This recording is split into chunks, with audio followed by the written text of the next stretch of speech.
Representative Lee, would you like to move your bill? Mr. Chair and Committee, I'd like to move House File 3058 to be considered and laid over for possible inclusion. Representative Lee, I believe you have an author's amendment. I do, Mr. Chair, and so the author's amendment aims to narrow the scope of the bill for House File 3058, and so it would include an analysis of facility emissions using the PCA's min-risk model to indicate air emissions that facility has that pose a risk of greater than 1 in 1,000 or a non-cancer hazard quotient. So, Representative Lee, are you moving the A2 amendment? Yes, Mr. Chair, I move the A2 amendment. Representative Lee moves the A2 amendment. Any discussion? Any discussion? All those in favor say aye. Aye. Aye. Opposed? Amendment is adopted. Representative Lee to the bill as amended. Thank you, Mr. Chair and Committee. House File 3058 as amended is a bill requiring the Minnesota Pollution Control Agencies before issuing a permit to a facility in the 7-county metro area to analyze and consider the cumulative level of past and current environmental pollution from all sources in the geographic area in which the permitted facility's emissions are likely to be deposited, and the cost of conducting the analysis will be paid through air quality permit fees. Currently, this bill is required. Currently, this is only required in South Minneapolis neighborhood, in the Phillips neighborhood, and so my bill will expand it to the 7-county metro area. And also, House File 3058 provides for a new position within the MPCA, a community liaison position to communicate with communities to help facilitate cumulative impact air permits, and as well as to assist in interactions between the MPCA and communities who are experiencing exposure to air pollution. And you have some testifiers. I do, Mr. Chair. So first is Nancy Prismus.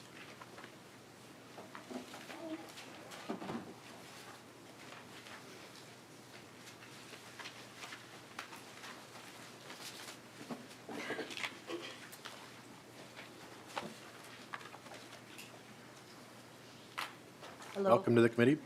My name is Nancy Prismus. Thank you, Chair. I'm with the City of I live in the City of Minneapolis in District 60A. I'm here to testify on behalf of this bill. I am happy to do so. I haven't seen the Second Amendment, however, and without seeing that, I would like to look at it and come back to this group and then testify.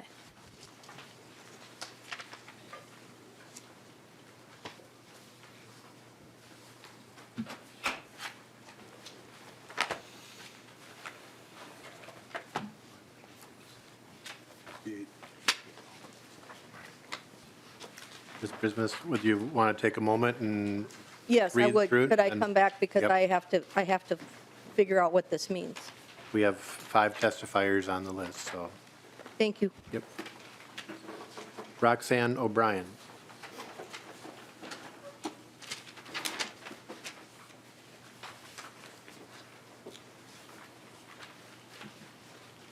Welcome. Thank you, Mr. Chair. Good afternoon, everyone, and thank you for your time. This is, I think, the second time I'm testifying for this bill, but now a new committee. And, well, first of all, I just wanted to say some things about my community. I know I can recognize some of you from the last committee, so it might sound like repeated information, but I just want to make sure that you guys are aware of what's going on in my community, and it also relates to other communities. But I think most people know North Minneapolis as a community that's got a lot of crime. I think some things people don't know is that an estimated 37 deaths can be attributed to particulate matter pollution in zip codes 55411 and 55404 in 2010 compared to 22 area homicides reported by MPD. So I just want to let you guys know that twice as many people die from pollution than from homicides in my neighborhood, unlike what the media portrays us to be. I also want to say that my community has a lot of health issues, probably because we're just overburdened in general by systematic inequities. And so we call our community an overburdened community because we're just faced with so many hardships. And so that takes a toll on people's health as it is. So when we're overburdened by more facilities that emit different toxins, we have no way to fight it with our bodies. Even me, I'm not feeling well today, but I came to testify because it's very important, and I probably will be leaving here and going to the hospital after that. But it's important for me to let you guys know that I love my community, and I love fighting for environmental justice. I'm for these bills because I think that they're going to protect us. I think it's at least moving in the direction towards better protection for our communities. And I would want the same for your communities as well. I want the same for all of our communities. I've fought for many different issues I've fought for people against foreclosures, and I've done numerous work in different areas, but I've never been more passionate about environmental justice because it's something that we all are impacted by. And so I'm really thankful that Fuli has continued to be accountable to our communities. He's listening. He doesn't wait for us to beg him to step up and take leadership on things like this. And I'm going to speak on the other bill too, so I don't want to take up too much time. But you know, I really hope that we can come to a common understanding and respect for each other to agree that we will put people over profits. We will move in that direction as a society. Because, I mean, we can't eat money, we can't drink it, and all of our communities we depend on the Mississippi for our drinking water. And so I think what we need to think about today when we pass these bills, or if we do, I'm jumping the gun a little bit, that, you know, we all have a stake in this. And we really need to hold people accountable, especially facilities and agencies that are either stationed in our community making money, or agencies that are responsible for our community's protection. And so I think that's what these bills do, or that's what this first bill does, is it would require just pretty much transparency around and accountability around what's moving into a neighborhood that's already overburdened, or a neighborhood that maybe not as overburdened as my community, but in general, we're all connected. And I want to just say one last thing. There's no way that we can have a healthy economy without a healthy ecosystem. Thank you. Thank you. Mike Bennett.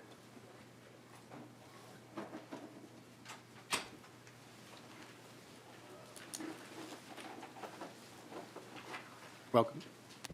Thank you. Thanks for everybody's time today. I was informed of the bill's pretty short notice as of recently. Yeah, my If you name's could Mike. just state your name for the record. Sure. For the record, Mike Bennett. I'm a primary residence of Marshall Terrace neighborhood, which is on the east side of the Mississippi River, directly across some of these organizations that are the bill is checking the air for, basically. And really, I can come with testimony of just firsthand experience of the realities of the places, if that's appropriate here.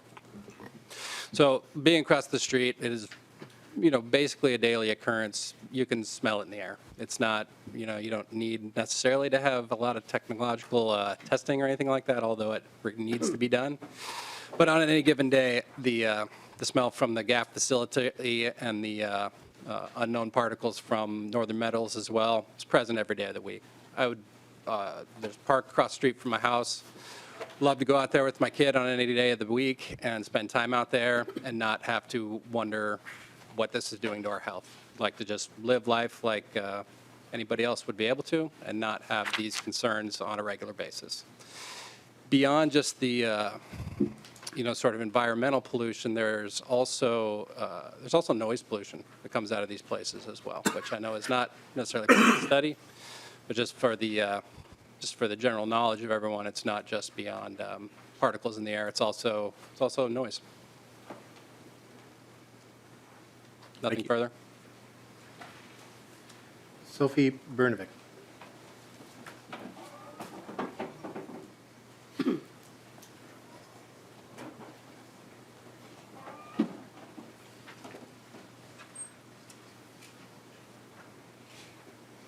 Welcome. Mr. Chair and members. My name is Sophie Bernovic, and I live in Northeast Minneapolis, and I'm here as a very concerned citizen in support of HF 3058. The MPCA monitors 81 chemicals at the Lowry Bridge. All of these chemicals cause cancer.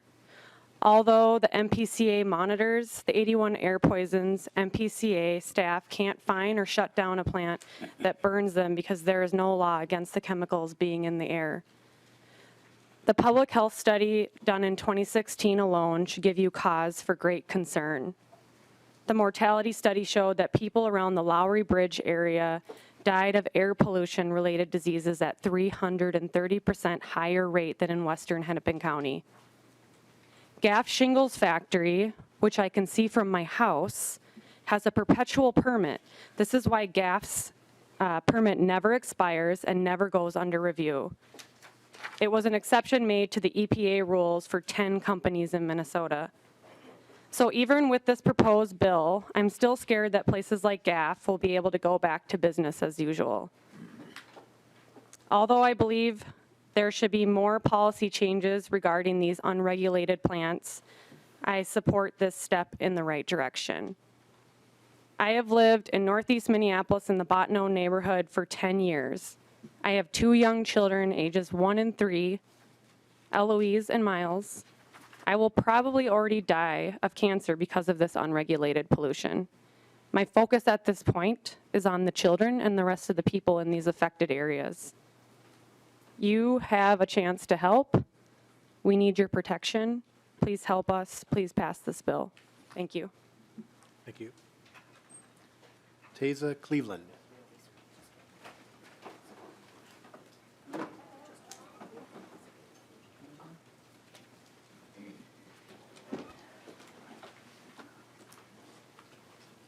Welcome. Hi, guys. Hi, everybody. I'm Tasia.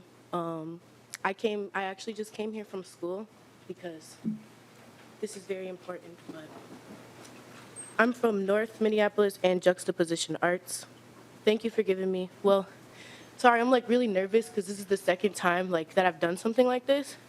So I might be like a little jumpy, but. You got it. We love you, Tasia. You got it. Thanks. Thank you for giving me the opportunity to be here today. One of the many reasons I love our democratic system. I'm here on behalf of everyone who was once like me, who wasn't aware of their rights or their voice. We deserve clean air, at the very least. Our communities face enough adversity, environmental and systemic racism, and it is not okay. Our health and safety is very important, and these facilities need to be held accountable due to the negative effects it has on our future of our communities.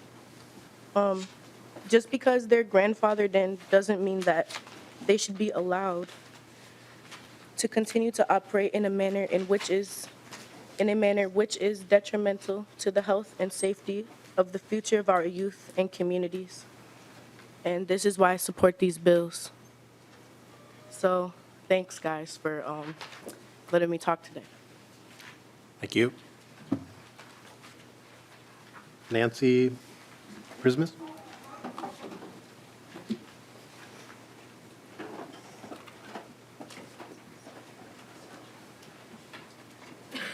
Welcome back. Chair Hansen, committee, thank you for letting me return. I'm here to speak as Nancy Prismus from Northeast Minneapolis. I also represent a just an association of people who call themselves the Environmental Quality of Life, who've been working on this since 2014 to address the issues in North and Northeast Minneapolis around the Lowry Bridge. We're the people who put together the public health study with the University of Minnesota that showed those very dire health results as compared to Western Hennepin County. Our group, in association with the Botno Neighborhood Association and Marshall Terrace and other Sheridan Neighborhood, other organizations of small groups have been working diligently to bring to the forefront what is going on with the non-expiring permits, otherwise known as perpetual permits or grandfathered permits, on the 10 large companies in Minnesota, 2 of which are located in Northeast Minneapolis and North Minneapolis. One of them you just had happen to blow up in Becker, which is Northern Metals Recycling.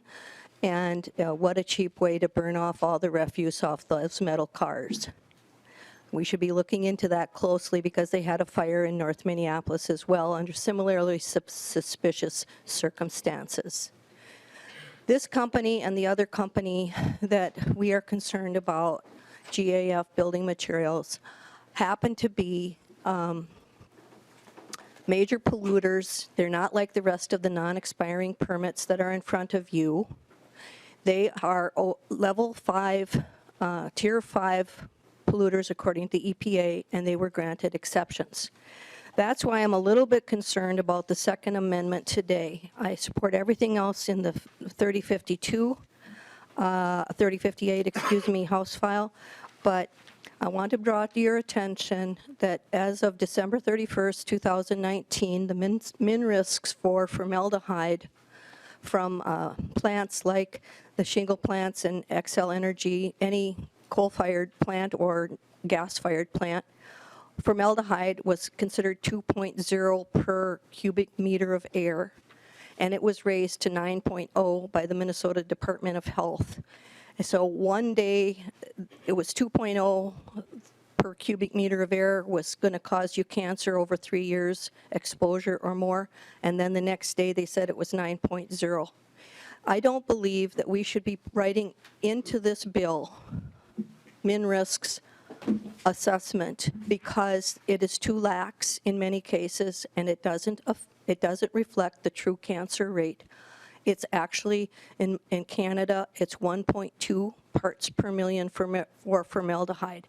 All of you know how bad formaldehyde is. It causes leukemia under exposure. It's not even allowed at that rate of 1.2 parts per million in any manufacturing of foam or anything like that for foam pellets or stuff. So why should we allow it in our air? This is something serious, and I ask you please to consider that this is a very good bill. It's going forward. We really appreciate your work on this, Fu Lee. We really do. But we shouldn't make it so lax as to follow min risks. Thank you for your time. Thank you. Is there anyone else in the audience who'd like to testify for or against the bill? Any questions of members? Representative Fabian. Thank you, Mr. Chair. Is MPCA going to testify on this bill? Have you got them? I believe they're here, so I think.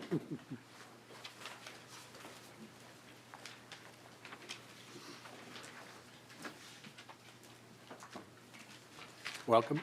Thank you, Mr. Chairman, members. Greta Gothier, Minnesota Pollution Control Agency.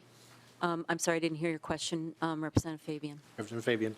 Thank you, Mr. Chair. Well, my question was to you. Is the MPCA going to testify on this bill? I didn't ask an MPCA question, but if you want to make a comment about the bill, I do have a couple of questions for MPCA. So whichever you prefer, Mr. Chair.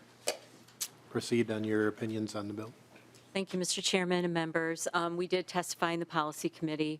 And so the underlying goal of this bill, which involves giving communities a more involvement in our work. We don't disagree with that, and we have done a lot of things in our agency recently to make more of that or allow for more of that to happen and to do more of that. Of course, we are not taking an official position on this bill because it has budget implications, and our position on the supplemental budget will be the governor's position on the supplemental government, which will be announced tomorrow. So in that sense, we're not taking a formal position. We have been working with the author and discussing some of the implications and how perhaps to scope this so that it is more implementable at the agency. And that pretty much concludes my testimony, Mr. Chairman. Thank you. And Ms. Gothier, with the amendment, the fiscal note would change? Mr. Chair and members, yes, but I don't know by how much at this point. Representative Fabian. Thank you, Mr. Chair. Well, that's kind of what I'm wondering about with the path of the bill. Is it just going to go to Laid over. laid over? Okay, so we can further look at that at another time. So, Ms. Gothier, how many permits are there in the 7-county metro area that would be impacted by this bill as amended? Mr. Chairman and Representative Fabian, I believe the previous amendment to the bill in the last committee stop narrowed it dramatically, and I believe this one narrows it to about 50 permits, we think. Representative Fabian. Thank you, Mr. Chair. So if it limits it to 50 permits, how many of those permits are renewed every 2 years? Or how many of those 50 permits would be renewed in a single year, in a single fiscal year? Ms. Gothier. Thank you, Mr. Chairman and Representative Fabian. I don't have a list of the 50 with me. I'm assuming that some of them are, so they're all air permits. We have both federal air permits that we implement in Minnesota and state air permits. So I'm not sure what the mix is federal to state. The federal permits are under Part 70 of the Clean Air Act. And the state permits are called state individual permits. So the state individual permits are the ones that are currently non-expiring. The federal permits, those I believe do expire. I'm not sure if they're 5 or 10-year permits, Mr. Chairman. Representative Fabian. Excuse me, I'm being told they're 5-year permits, pardon me. Okay, so, well, members, if it's a 5-year permit and there's 50, that means we have to go through the cycle 5 a year. Anyway, my point is that this is going to be incredibly expensive if the permit applicants are going to be the ones who foot the cost for this program. How many of those permits are then public? They belong to the city of Minneapolis or St. Paul? Ms. Gothier. Thank you, Mr. Chairman. Representative Fabian, I'm sorry I don't have that list with me, so I'm not able to tell you how many are public and how many are private organizations. Representative Fabian. Thank you, Mr. Chair. I'd appreciate if we could get that information. Sure. And then, if I can, Mr. Yep. Chair, thank you. Representative Fabian. So what are you going to do for rulemaking through this process? Anything? Ms. Gothier. Mr. Chairman and Representative Fabian, I'm told that we would probably have to do some rulemaking around this, although I'd have to bring someone else up to speak to the specifics of that, if that's what you would like. Representative Fabian. Well, I'd just like to know what the scope of the rulemaking would need to be, Mr. Chair. Ms. Gothier. Just a moment, Mr. Chairman.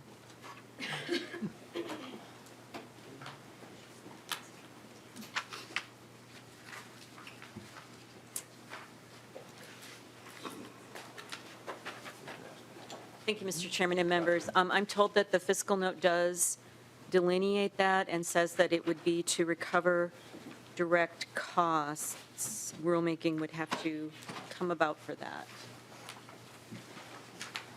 Representative Fabian. Thank you, Mr. Chair. The reason I ask about rulemaking is I don't know that there's anything that you have currently that measures cumulative effects or defines cumulative effect anywhere. How are we going to come up with what we're actually measuring there? Ms. Gothier. Thank you, Mr. Chairman and Representative Fabian. Yes, we do have something about, we do have a protocol, if you will, or a process to measure or to look at the cumulative impact and to analyze the cumulative impacts of air permits.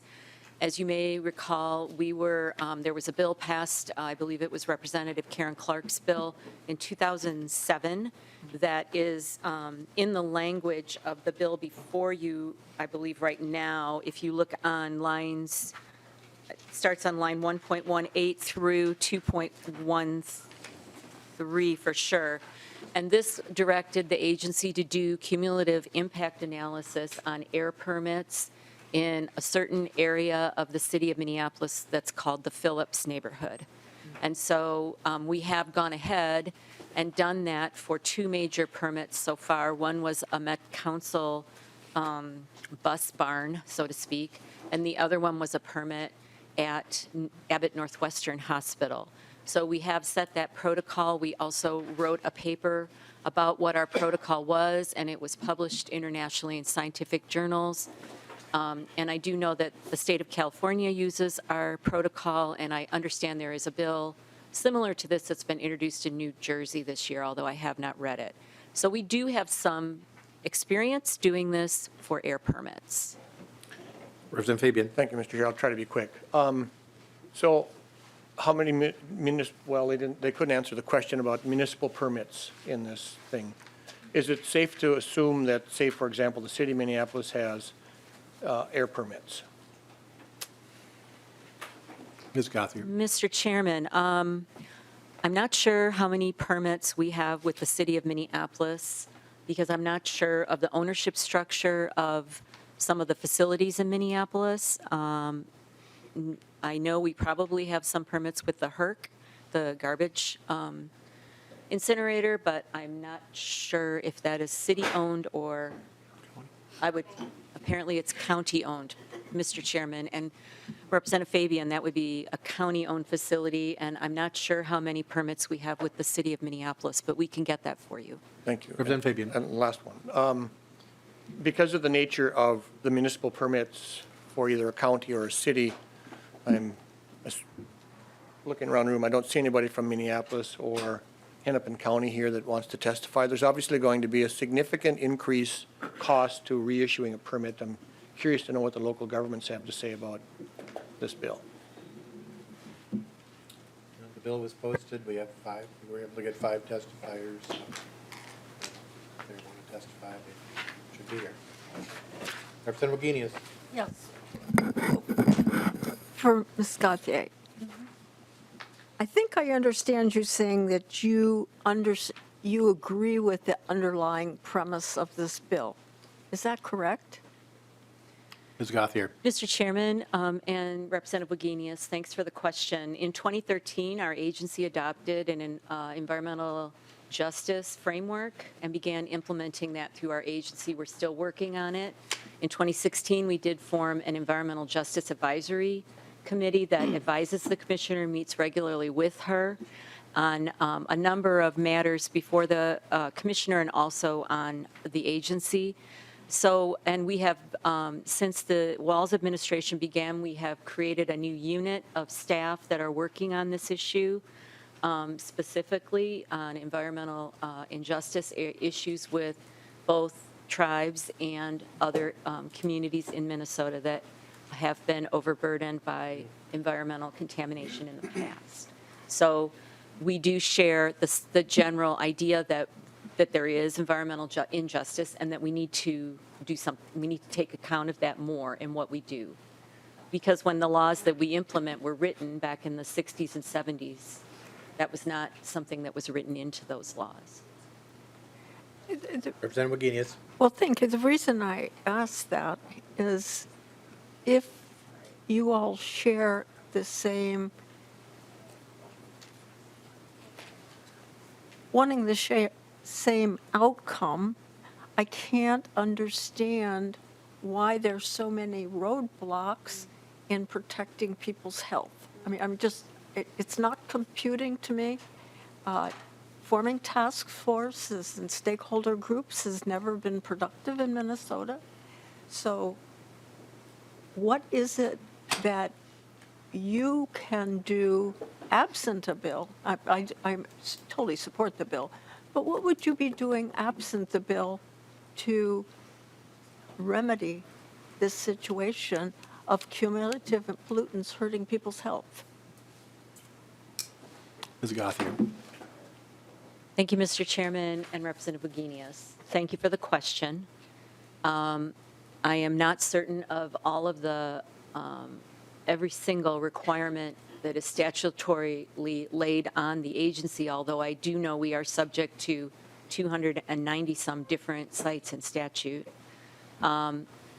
We have been working at reaching out more to those communities, at engaging all communities in our work, being more transparent about our information, trying to take the decision makers of our agency out into communities around the state. For example, our commissioner has been out and around talking about a variety of issues that are before the agency. So beyond that, I would probably need to pull together some information from our staff, Mr. Chairman, and get back to you on specific projects that we have been working on. Representative Wagenius. I actually don't want you to get back. I mean, what I hear is reaching out. I hear education, but I don't hear protection, protecting the communities that Representative Lee is trying to protect. It is not enough to discuss and educate. It is enough when folks are actually protected. Ms. Gothier. Mr. Chairman, we are very concerned about the public health in Minnesota. That is part of our mission. And I would say that there are many issues out there that remain to be addressed by either this legislature or this administration or by Congress and other administrations. Thank you, Mr. Chair. Representative Lewick. Thank you, Mr. Chair. Guess I'm trying to kind of play catch-up with this fiscal note, is my understanding, with the amendment that this 5-page fiscal note is somewhat outdated, but in here on, on page 2, looked like we narrowed the scope of emission permits that would be impacted, but there were 862 of them in the geographical area. But did I understand your testimony correct now that that would go from 862 permits to 50? Mr. Chairman Ms. Gothier. and Representative Lewick, that is my understanding of the impact of the A2 amendment today. Okay. And then on the next page Representative on thank you, Mr. Chair, on I guess it's item 8 up here, it lays out the process to fund this, and it makes the assumption that this would become effective a day upon signing, I guess, and that you would have to commence rulemaking by 1 July of this year and have to complete it by 31 December of 2021. Is that realistic to complete it on time? Mr. Chairman and Representative Lewick, as you know, the MPCA has a number of rules that we are constantly reviewing and bringing forward as there's new scientific information available or new circumstances. In general, it takes us between about 18 months if everything lines up to do rulemaking. However, in recent times, we have had to go longer than that because we have either gotten many comments from the public to whom we respond to every single one, or we have had numerous hearings. In some cases, we've decided to have those hearings around the state to gather more information before an ALJ. So without knowing for sure what would happen, if every piece of the process lines up exactly, it should take us about 18 months. But it seems like it's been hard to hit that in recent years due to increased public interest in what we're doing. Representative Lewick. One more quick question for follow-up. Do you anticipate in that rulemaking process that we would just go across the entire inventory of permits and spread that cost, or would this cost be very specific to those 50 permits that we're dealing with? Because I can see that that might cause all kinds of folks to want special hearings and extensions if there becomes a big argument over whether permittees out beyond the 50 that appear to be identified would be subject to a significant increase in permit cost, as opposed to everybody in that class across the state of Minnesota. Ms. Gothier. So, Mr. Chairman, I am not sure at this point in time what we would actually propose as a rule to implement this, because I'm not sure exactly what language we would use to put it forward. So I'm not sure that I can answer that question without knowing that. It seems like these are individual permits. These are state individual permits. The ones that are state individual permits, that's an individual permit specifically to that site, that place on the ground. So that seems to me like that would be an instance where that cost of the proposed hearing in the bill would be borne. And as for the federal permits, I'm assuming that the cost would be borne by those permittees, actually either state or federal, that fall within the definition that has been adopted in the A2 amendment today. So I do not believe it would go to the entire class of air permits across the state, but rather to those specifically identified in the legislation were it to become law. Representative Claflin. Thank you, Chair. Representative Lee and Ms. Gothier, could you briefly describe the difference between the work that would be done under these cumulative air permits versus the current process and the current air permits? Representative Lee. Mr. Chair, I don't have expertise in that, so I will have to give it to MPCA. Thank you, Mr. Chairman and Representative Claflin. Ms. Gothier. So the cumulative impact analysis has a number of elements to it, and they include looking at the sensitivity of those who live in the cumulative impacted area in terms of the magnitude of their response to a specific stimuli or exposure. It also includes looking across many chemicals and determining if there's an additive impact. It also tries to take into account that people are exposed to environmental chemicals in many ways, sometimes breathing, sometimes eating, sometimes touching, et cetera. So it tries to address that as well. It looks at the inclusion of more than one source of pollution within a specific area of where the permittee would be. It also looks at non-chemical stressors, such as physical or biological agents, and also looks at community vulnerability, which is a community's availability to recover or repair. And health disparities are an outcome of that, but also are a vulnerability of the community at the same time. And so those are some of the impacts. Those are the main pieces of cumulative impact analysis as we have done on air permits in the Phillips neighborhood in Minneapolis, and that is what we would do on these additional permits. Whereas a permit without, that is not subject to this bill, for example, were this to pass in the law, we have a regular permitting process that would happen depending on the type of air permit that they have.